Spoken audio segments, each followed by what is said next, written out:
الصراط المستقيم. الله أكبر الله أكبر. اهدنا الصراط المستقيم. هر ورځ یې لمنځونو کې په لسهاوو ځله تکرارو او سمه لار غواړو. خو صراط المستقیم کومه ده؟ ځواب یې متصل ورپسې دی: صراط الذين أنعمت عليهم. لار د هغو خلکو چې تا پیرزوینه کړې ده پر هغوی. پیرزوینه پر چا شوې ده؟ الله تبارک وتعالی فرمایي: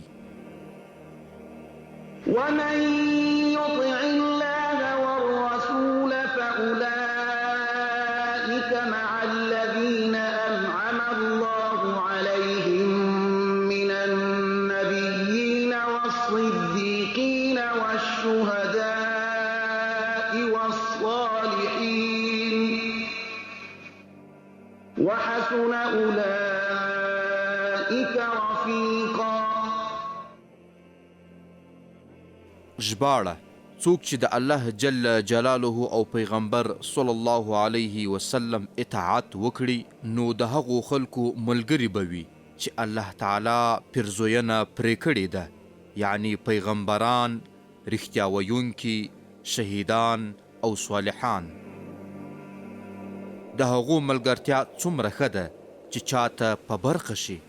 دلته د نجات او فلاح لار صراط المستقیم پیغمبرانو او صدیقینو پسې د شهیدانو په پلیون یاد شوی دی او الله تعالی همدا د فلاح او بریا لار بولی.